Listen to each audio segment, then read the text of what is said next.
Welcome into the Solo Shot Sports Podcast. I'm your host, Dom Manna. Happy Solo Shot Saturday, everyone. Man, was it a week in baseball. The ultimate drama, the real reality TV, as I like to call it. How can you not be romantic about baseball?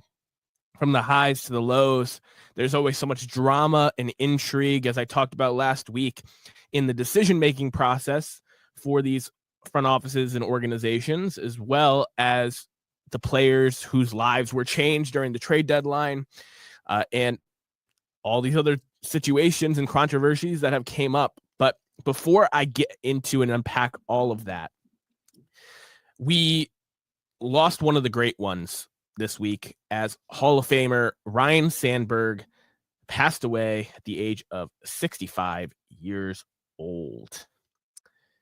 Sandberg was a 10-time All-Star, home run derby champion, 9-time Gold Glove winner, 7-time Silver Slugger winner at second base, and he won the 1984 NL MVP.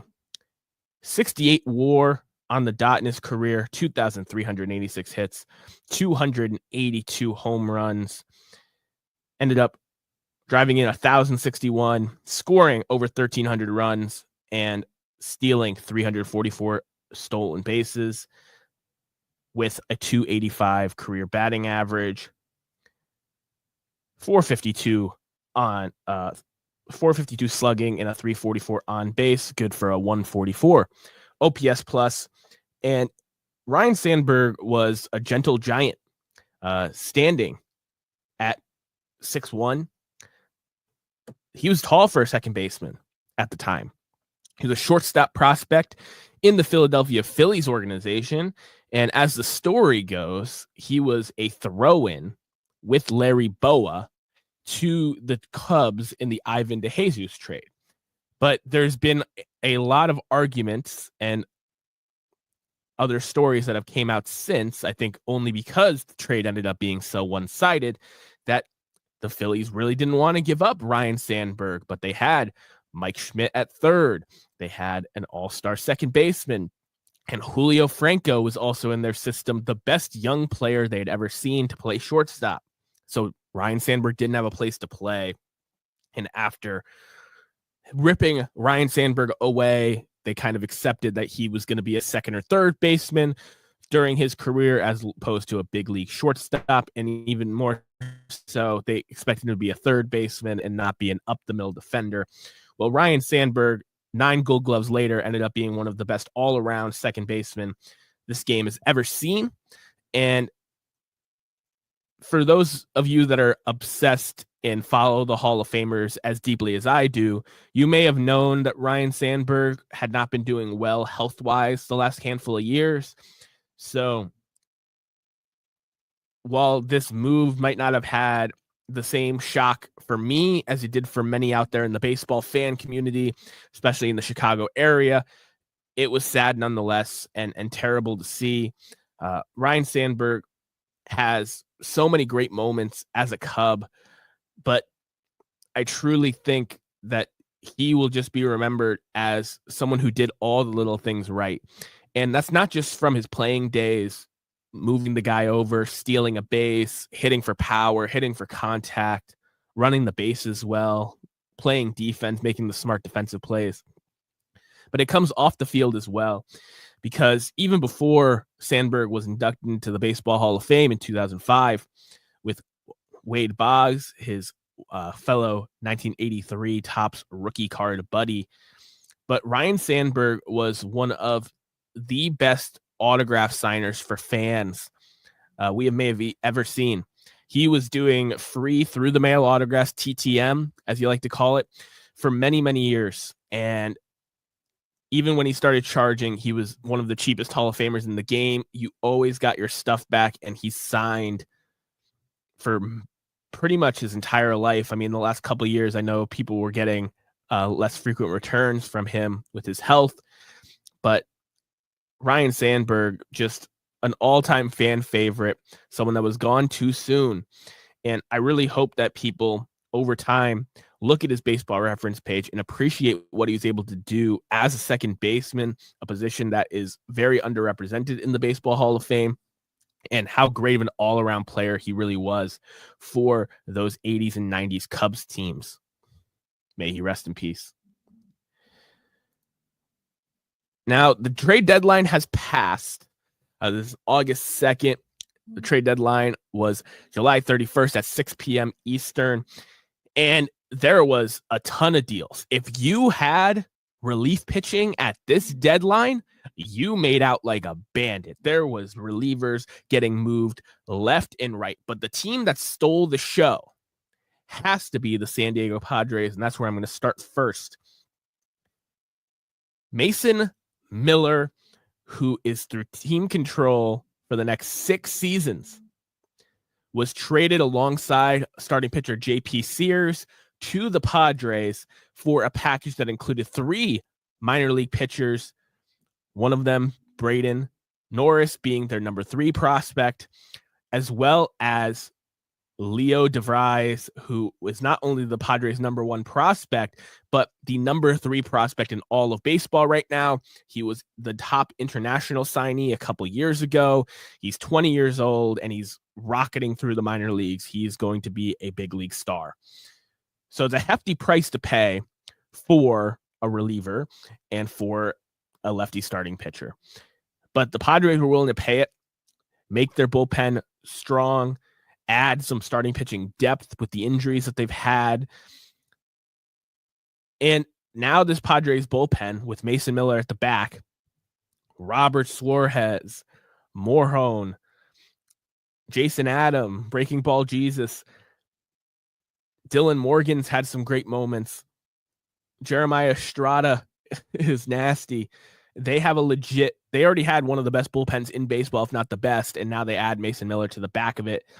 Really, really scary stuff. And they didn't just stop there with that one big trade. They made other moves to make this team better. They went out there and traded for Nestor Cortez for more starting pitching depth as well. Another guy that can flip back and forth from the bullpen. He has done it before as a multi-inning reliever. And then they go and get the Baltimore Orioles top hitter in Ryan O'Hearn, who I know has not been the same hitter since June 1st, but that is a 120 OPS plus bat that can play first base, corner outfield, and DH for them. Versatile. And Ramon Laureano was in that deal, who plays fantastic defense, as one of the best throwing arms in baseball, and has been hitting very well this season. So they got those 2 guys from the Baltimore Orioles, and their catching situation is looked at as one of the worst in baseball for contending teams. They went out and traded for Freddie Fermin, who's been blocked in Kansas City behind Salvador Perez, though his rate stats have been better this past year. Freddie Fermin gets the chance to be the everyday catcher for the Padres, to really work in there and do his thing. So the Padres get an A+ for me. DeVries was a hefty price to pay. I was hoping the Red Sox would give in to their Duran desires and move Duran to get DeVries with an Estrada, but instead they used DeVries to add to Estrada in that bullpen and make the super pen, which is the new hot word in baseball.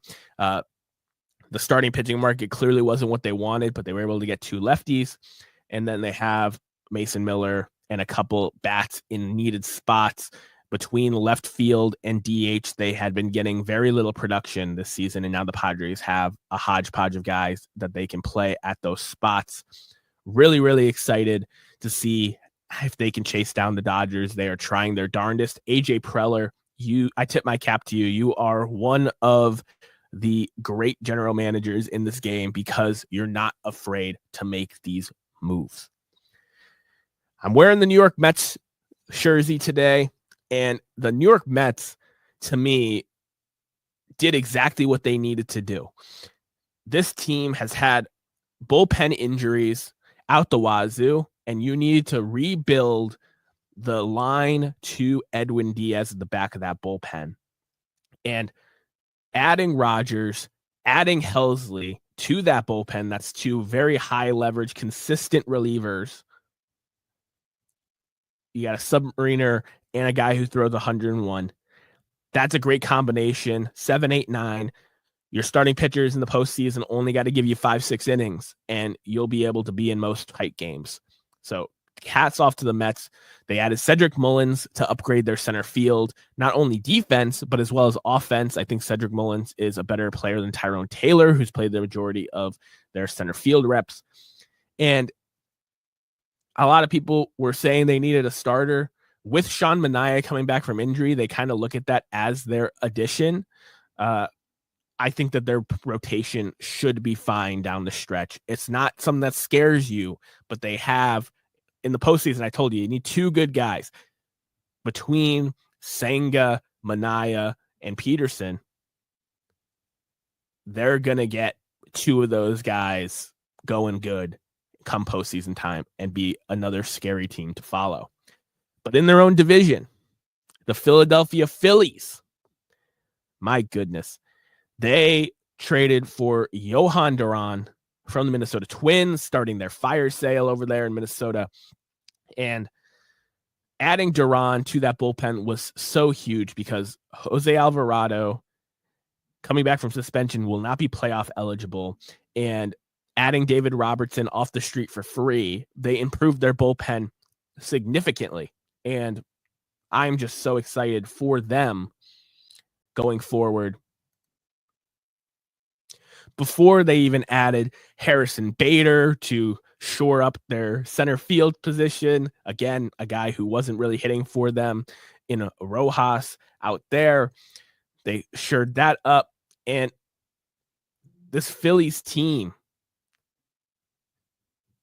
just has wow factor right now. Duran is under control for the next couple of years, so you have a high leverage reliever for those couple years. They ended up adding a few other smaller relievers, adding Harrison Bader. They are big winners from the trade deadline as well. The next team I want to talk about is the Seattle Mariners, a team that I say home runs go to die there. They don't have enough offense. Cal Raleigh comes out and has this historic season, but surrounded by very little help. They go out and get not one, but two of the best cornerbacks on the market in Josh Naylor and Eugenio Suarez from the Diamondbacks, separate deals, but they added over 45 home runs to their roster. And these are guys that have played in the playoffs before, hit big home runs, a lefty and a righty bat to help give some protection to Cal Raleigh in that lineup. Julio Rodriguez starting to heat up. Jorge Polanco having a good year. This team is now built with the pitching staff they have and the lineup attributions to really make a push for October. And the final team that I have to tip my cap to is the New York Yankees. The Super Pen is alive and well. And the Yankees added Jake Bird from the Colorado Rockies, who's been fantastic this year. They added David Bednar from the Pittsburgh Pirates, and they added Camilo Doval from the Giants. And with the prices that relief pitchers were going for, I think Doval went for the most surprising return package. The Yankees stole him, in my opinion. The Giants wanted to shed that payroll, I guess. Doval, Bednar added to Weaver and Williams with all the other pieces they have, Bird mixing in there. They upgraded McMahon at third base, and they added Jose Caballero, who has the most stolen bases in the American League since the start of last season. He plays a league average shortstop, can play second base, plays a little third. Good utility guy. Ahmed Rosario, another utility bat that they added. I really like the Yankees deadline. And that brings me to the losers. And it starts with the Twins, because the Twins were a team I picked to make the playoffs this year. And they didn't just sell their rental players. They sold damn near everybody that had value. So Duran got traded. Griffin Jacks got traded to the Rays. They ended up moving Ty France, their first baseman, and Louis Varland, who was their seventh inning arm, to the Blue Jays, who had a nice little deadline as well, adding Shane Bieber and Sir Anthony Dominguez.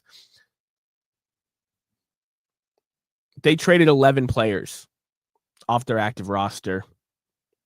the majority of their bullpen. Merrill Kelly was a prize asset at the trade deadline, went to the Rangers along with Columbine from the Twins bullpen. Chris Paddock, the list goes on and on. The Twins sold everybody that they could. And while they could come out on top once these prospects develop or get traded for other assets or break out, the Twins didn't just sell at the deadline like teams should do in a seller's market if they're not in playoff contention. They sold to the point where 2026 isn't really a possibility. And that's a shame for those fans, because I think the AL Central, as good as the Tigers appear to be, is still relatively open for the taking. I think in any given year, there's 4 teams in that division that had the talent to win it. And the Twins just totally took themselves out of that conversation. It's now a 3-team division going forward. And while the Guardians and the Royals are behind the Tigers for this season, I think in the coming years, as long as their cores stay together, they can still push for it. The Twins are now in a full rebuild. With that being said, I was surprised they kept Joe Ryan. I thought that if you're going to sell everybody, that you get a huge haul for Joe Ryan, you sell him. But they're keeping Joe Ryan. They can trade him at a later date. I don't know how much higher the value you could really get with him, but the Twins are my number one loser just because of what it means for the future of their franchise. They weren't a traditional seller in the sense of the Diamondbacks, who traded all rental players. They traded a bunch of controllable assets that would have helped them compete in 26, 27, and beyond. The next big loser for me is the Boston Red Sox. The Rafael Devers trade is something I might never get over. Just the timing of it after a sweep of the Yankees, them playing really good baseball, the momentum. I think that's just really, really insane to make that move when you made it.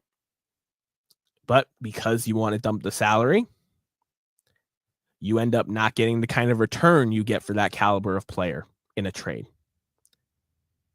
I saw players that were rentals this year bring back similar returns to Rafael Devers. We'll see what Kyle Harrison is. Jordan Hicks is a solid reliever. But James Tibbs was the number one prospect sent over from the Giants system, the 2024 first round pick. And the Red Sox, instead of keeping Tibbs in their system for more than a month and a half, decided, hey, we're going to trade him for Dustin May, who is a pure rental, who 3 days ago was said by Dave Roberts to be moving out of the Dodgers rotation and into the bullpen. He was not going to be on the playoff roster. You gave up a top 5 prospect in your system, a real piece that you just got in the Rafael Devers trade for a Dustin May rental. And the only other move they made was for Steven Matz. I know people were mad about the Blaze Jordan trade. I think that trade was fine, but did they need a lefty reliever? No, they didn't, because they had Aroldis Chapman, they had Justin Wilson, they had Chris Murphy, they had Brendan Bernardino, 4 lefties in the bullpen. They didn't need another one. And that's all they did. Well, the Yankees got significantly better. The Blue Jays added, the Rays added, the Mariners added, the Rangers added, the Astros added, the Tigers added. Significant pieces, all those teams. And Craig Breslow has the audacity to come out there and say that we tried. We made everybody available that wasn't on the big league roster. Well, if you see these prices in a seller's market, they're too high, you can't make a deal, you should probably sell 1 or 2 of your rental players. Maybe you don't sell Chapman because you're in a playoff spot right now, but Justin Wilson, one of those lefties in the bullpen, having a phenomenal year. You could have gotten a real prospect for him. Didn't move him. Lucas Giolito, been pitching awesome the last month and a half. If you're going to trade for Dustin May, and you have Kyle Harrison from the Rafael Devers trade as rotation depth, Peyton Tolley's been rising up through the minor leagues. He might be in the big leagues by end of year. Why do you not trade Lucas Giolito in a starting pitching market where you could get something real for him? To me, this is giving me flashbacks of 2022. There was a lot of rental players. They were a fringe playoff team. They sold only one of those rental players, but they at least sold one of them. They held on. They stood pat with the team they had pretty much. They added a few minor moves. They traded one guy. They didn't even trade one guy this trade deadline when the prices seemed to be a seller's market.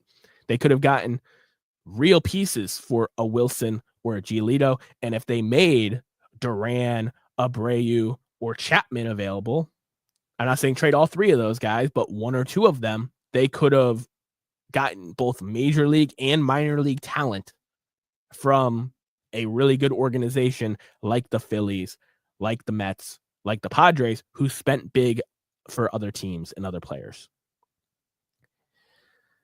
Being a Red Sox fan has been real difficult the last couple years, and it starts at the top. Ownership is allowing this to happen.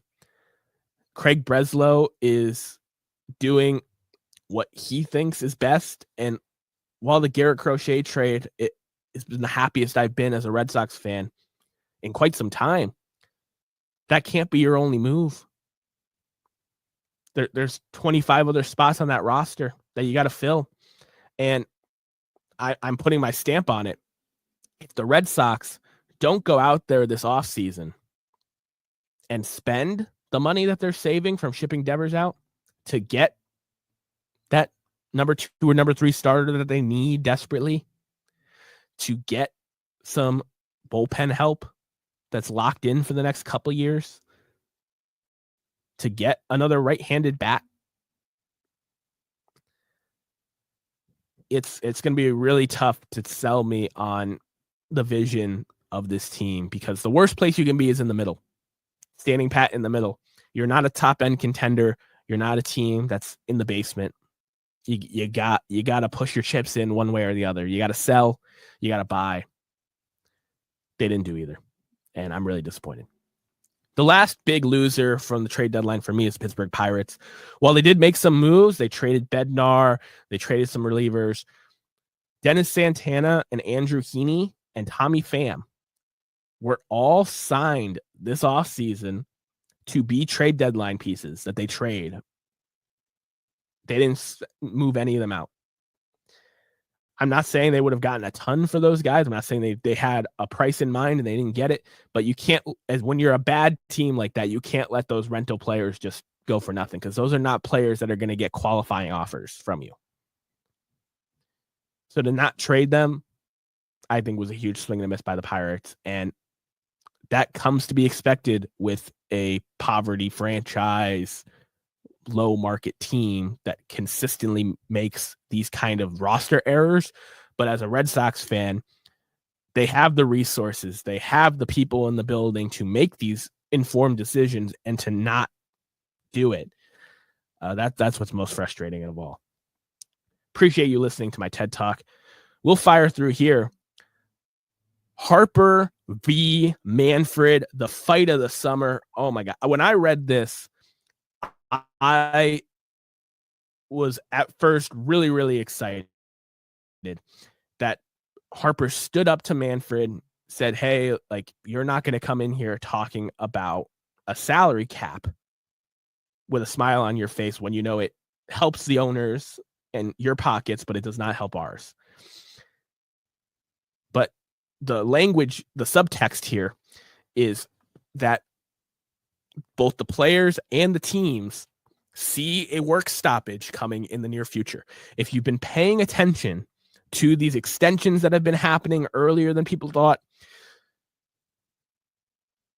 everyone's expecting there to be a stoppage of play, and no fan wants that. But the players seem dug in, the teams seem dug in, and if this work stoppage is simply about the dollars that the teams are spending on players and doesn't fix the blackout issue with TV contracts or any of the other real problems that Major League Baseball has, it'll just be an absolute shame. This is a team in the Phillies that are one of the most marquee in baseball. They have a lot of fun, big names, and I'm really, really excited to see them push for a championship with this core. But getting in the commissioner's face with the subtext that, like, we're not afraid to not play, it's going to get real ugly as we get closer. And I'm expecting there to be a strike. I'm expecting there to be a stoppage of play, and hopefully not like 1994 where we don't have a World Series.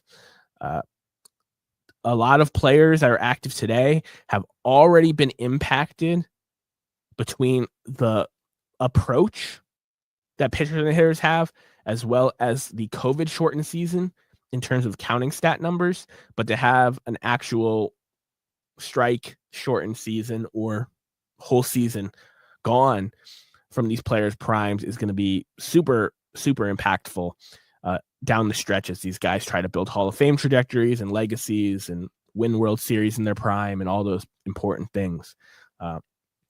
So I hated the subtext here. As much of a pay-per-view fight as Harper versus Manfred would be, the subtext behind it sucks all the joy out of what seems like a badass, cool moment. And I'm just waiting to see how this offseason goes, because I think players aren't going to want to be waiting until spring training to be signed. I think they're going to want to be locked in through the work stoppage and have, this is where I'm living. This is where my family is. This is what kind of money I've locked up. Because when there's a stoppage of play, the players don't get their salaries. That's the only way that there's a non-guaranteed money in baseball, is if they don't actually have the season, they don't play the games. So it'll be interesting to follow. And I hope for all of us baseball fans that if there is a work stoppage, that it's as short as possible and they act like adults. Here are the Solo Shot Sports Podcast. We have to throw it back down the third base line to this day in baseball history. There is plenty to pick from August 2nd in baseball lore, but with the passing of Ryne Sandberg and the future trajectories of the Hall of Fame, seeing that it was the anniversary of Thurman Munson's tragic plane crash on this date in Canton, Ohio, back in 1979, it just had to be the number. And Thurman Munson was a Yankee captain. He was an MVP. He was a champion. But when you think about his career, in just parts of 11 seasons, which was more so like 10, he accumulated 46 WAR, 4.6 WAR a year. That's really good. 1,558 hits, 150 hits a year for a catcher is solid. 113 home runs, wasn't a power hitter. 292 career hitter, was the rookie of the year in 1970, excuse me. Two-time World Series champion, league MVP honors in 1976, and he was a three-time Gold Glove winner. The Yankee captain was drafted in the first round of the 1968 amateur draft out of Kent State University in Kent, Ohio. And I think with the first ballot election of Joe Mauer, with Yadier Molina and Buster Posey coming down the road on the ballot, that Thurman Munson's case is finally going to get revisited for the Hall of Fame. And when you look at his numbers side by side with Buster Posey, it is scary. The mirror image that it has in terms of careers that were shortened for different reasons, the plane crash on this date with Thurman Munson and the collision at the plate with Posey against the Marlins. These are two Hall of Fame talents, guys who were known for their all-around game, for their winner mentality, as being great players in their leagues for their time. And I hope Thurman Munson gets honored in the Hall of Fame while his widow is still with us. In recent years, his widow has finally started pushing. It's time to get Thurman in the Hall of Fame. And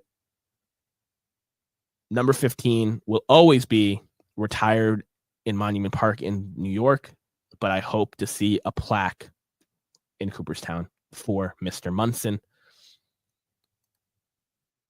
And rounding things out here, kind of all over the place. Like I said, the baseball is reality TV. It is the real soap opera. From tragedy to trades and people getting moved all over the country and teams getting better or worse or staying the same, to a commissioner going into a clubhouse and having this standoff with a star player. I feel like this story has kind of gotten shed under the rug, but Guardians closer, Emmanuel Clase, who was expected to be moved at the trade deadline, was put on leave for the entire month of August, while Major League Baseball investigates him and his teammate, Luis Ortiz, in a potential gambling scandal where allegedly there were games and pitches that were wasted because people were betting on the balls and strikes, on the counts, on the results of at bats, etc. If this is true, Emmanuel Clase will have broken baseball's two biggest written rules. Number one, he served an 80-game suspension for PEDs and missed the 2020 Major League Baseball season before he broke out as one of the best closers in baseball, coming over from Texas, where during the 90s, steroids appeared to be running rampant. And then betting on baseball. And Major League Baseball had a much lower profile name get caught gambling last season, and he was put on the ineligible list. He was done in Major League Baseball because of it. And Emmanuel Clase would be the first player to get dinged for both steroids and gambling, and also be the biggest player, because he's a multi-time all-star with a lot of saves, throws 100. He would be two-time Rivera Relief Award winner, 3-time All-Star. He would be the biggest name since Pete Rose to get put on baseball's ineligible list. I really hope that's not the case. I like watching Clase pitch. Because of the steroid suspension, I wouldn't have voted him for the Hall of Fame anyway. But his career could be over before it really started. And relievers of his caliber tend to be able to play well into their 30s. And the 27-year-old out of the Dominican Republic is in a very, very scary place for his career right now, and potentially will be the new lesson to players, with Pete Rose passed away and no longer on the ineligible list, with the new Rob Manfred distinction there, as just please don't bet. The minimum salary in Major League Baseball now has been raised from $500,000 to $750,000. Arbitration contracts have been going up every year, breaking records. And when you hit free agency, you make some real money. Don't bet. There's endorsements off the field. There's business ventures off the field. Invest in real estate. Do different things. Do not bet on baseball. I don't care if Pete Rose gets inducted into the Hall of Fame now that he's deceased. It's a rule that baseball's had, a clear black and white rule. Do not bet on baseball, and everyone will have a better time. I appreciate you for listening here on Solo Shot Saturday. Make sure that you like the video, subscribe if you haven't on YouTube already. Give me a review over on Apple Podcasts or Spotify if you're an audio-only listener. And I'll see you guys next week with some more baseball drama with all these new faces in new places.